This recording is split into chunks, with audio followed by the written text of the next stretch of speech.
Bazali bamzitho, welcome to Umgosi noMagatsheni. I am uMagatsheni, umgosi wethu wanamhlanje. Bazali bamzitho, it's about Uthando Nesithembu season 8. I wanted to talk about Umayeni. Guys, I've seen Umayeni has been trending since Uthando Nesithembu liphelile. Kuthiwa Umayeni deserve an award because Umayeni, she is the only wife kumakhosikazi kaMusa Mseleku okwazi ukuyimela into yakhe, guys, and she's the only wife okwazi uku-addressa uMusa. You know that the last episode, I don't think ingijabulisile anwana la. I just felt as if yes Umayeni banga-addressa izinto ezi-right. Yes Umayeni, she has all the right to address those things, but I didn't like the manner Umayeni addressa ngayo uMusa, you understand, and I don't like indlela Umayeni abiza ngayo uMusa when they are having an argument or a disagreement. Because if you notice Umayeni, if bacabana noMusa umbiza ngegama weMusa, akambizi baba, akambizi Mthombeni, and most of the time umbiza Mthombeni, akambizi ngoMusa, but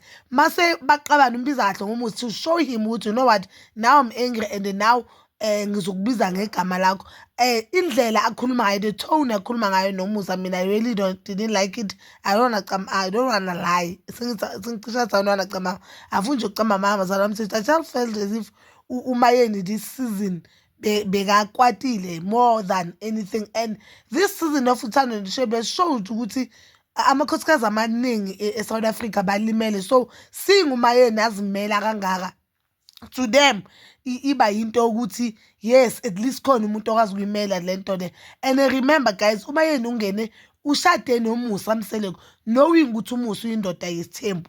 Leyo nje asibike nje sobala yaziwe, knowing isystem yesithembu ukuthi izohamba ihambe kanjani. I'm not saying izinto uMusa azishoyo akazenzayo ze-right, no, ziningi izinto uMusa azenzayo ezi-wrong, ziningi guys, ziningi izinto uMusa azishoyo ezi-wrong, but I don't think it's right ukuthi uphikisane nendoda yakho, indoda yakho izisukume ihambe. Guys, I don't think that is the right thing.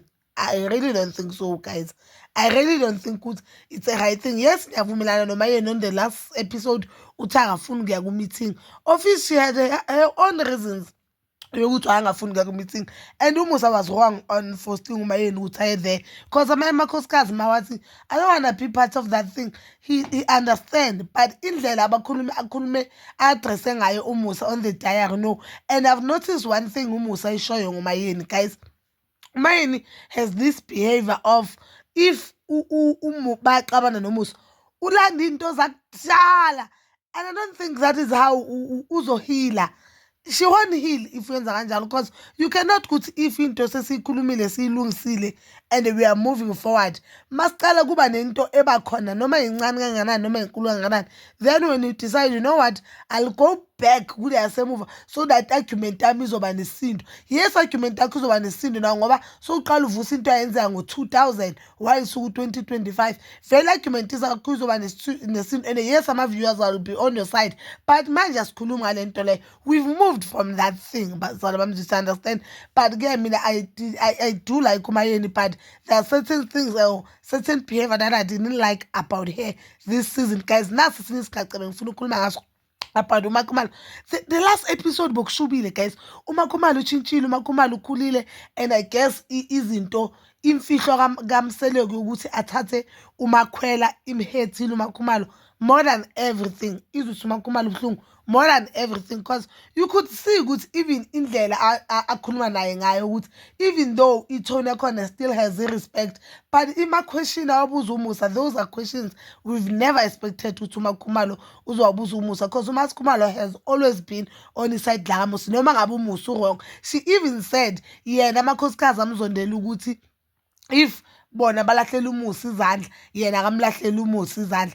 That is the problem abanayo namanye amakhosikazi, of which in most cases she was wrong.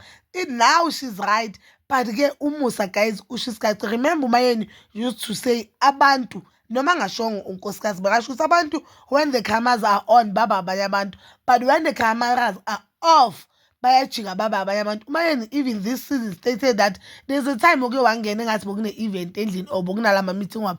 She greeted uMakhumalo. uMakhumalo azange wavuma, wambuza wathi hayi ngiyakubingelela, wathi so uyangibingelela now, but on i-TV uMakhumalo acts as if yena akanankinga noMayeni. So uthe uMusa noMakhumalo mabaqabana, uMusa said uMakhumalo ucabanga ukuthi into yokuthi amabhizinisi wakamseleku abambe like asebenze kulawo amabhizinisi imungene enhloko. And this thing ukuthi uMakhumalo is now making money, a lot of money. You know ukuthi usebenza nama-brand uMakhumalo, and imungene enhloko. Umusa stated that lama brands wathola ngesibongo samseleku. Guys, we know the entertainment industry, we know they can't.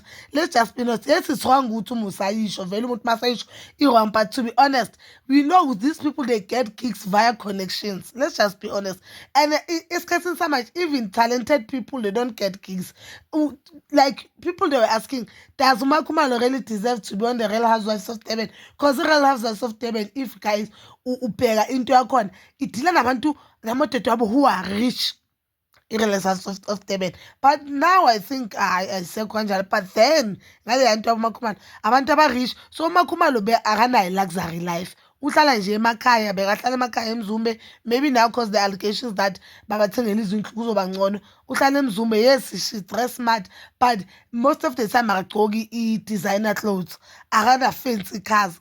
Imoto anazo uMakhumalo yilezi yena azithengele zona manje with her own money. So bengekho into ezoba fancy or event fancy uMakhumalo bangazoyenza, understand? So we know that ungene lapha just because kuwumkhosikazi kaMusa Mseleku, even though it was wrong of uMusa Mseleku ukuthi you are getting whatever you are getting just because usebenzisa lesibongo sami, as if isibongo sakaMakhumalo asina weight, and as if Makhumalo wouldn't get gigs, of which we all know wouldn't get gigs ngabe bangathandani uMusa. So uMusa said uMakhumalo ama-cameras more on. Guys, you can go back and watch that episode. Uthi ama-camera more on uba yilo muntu lo, but ama-camera more off ajika omunye umuntu. That muntu uMusa is confirming what uMaheni has been saying for years. And a lot of people, I think a lot of people, they didn't notice because uMusa that day usho izinto eziningi ezirong ngoMakhumalo and ezibuhlungu. But this one ngivela ngayithatha ngayibona ngathi no man, that means bakhuluma iqiniso. uMakhumalo makhona ama-cameras uya-actor. Even now I have seen uposte uSneh. And we know that uSneh has been saying ukuthi i-relationship yakhe noMakhumalo it's not good.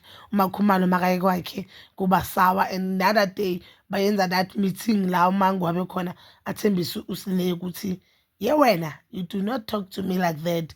But you see uMakhumalo akazange azaphikise anything uSneh. Let's just be honest. But ke bazali bami nje, please do comment down below your thoughts, and please don't forget to like, subscribe, share, and hit that notification button.